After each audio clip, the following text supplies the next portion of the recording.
வணக்கம் நண்பர்களே, அனைவருக்கும் இன்னைக்கு காலை வணக்கம். இன்றைக்கி வந்து வெள்ளிக்கிழமை வழக்கம் போல் ஃபாஸ்டிங்லேயே நம்ம ஜூஸ் மட்டும் குடிக்க போகிறோம். காலையில் என்ன ஜூஸ்னு பார்த்தீங்கன்னா, முதல்ல வந்து சத்துமாவு கஞ்சி வச்சுருக்கோம். ரொம்ப நாளாக சத்துமாவு கஞ்சி குடிக்கல, இப்போ தான் வருது. சத்துமாவு கஞ்சினால் ரொம்ப சத்தெல்லாம் இருக்குன்னு நினச்சிடாதீங்க, கொஞ்சம் மினிமலாக தான் இருக்கும். அடுத்தது பார்த்திங்க அப்படின்னா, இது வந்து மோர் வச்சுருக்கோம் மதியத்துக்கு சாப்பிட்றதுக்கு, மிட்டியில் குடிக்கிறதுக்கு. மதியம் வந்து இன்றைக்கி அமாவாசை வேறு அப்படிங்கிறனால அமாவாசையும் வெள்ளிக்கிழமை மட்டுக்காக வருது. ஸோ இன்றைக்கி வந்து அதுக்கு ரெண்டுக்கு சேர்த்து ஃபாஸ்டிங். மதியம் வந்து வழக்கம் போல் சாப்பிட்ருவோம்.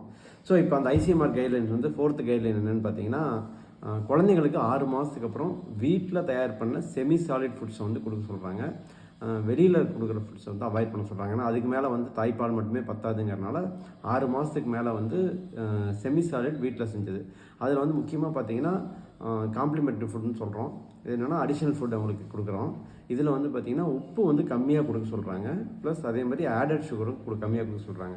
இப்போ வந்து ரீசெண்டாக பார்த்திங்கன்னா இந்த செர்லாக்லாம் வந்து சுகர் அதிகமாகுதுன்னு சொல்லி ஒரு பெரிய கான்ட்ரவர்சி ஆச்சு. குழந்தைங்களுக்கு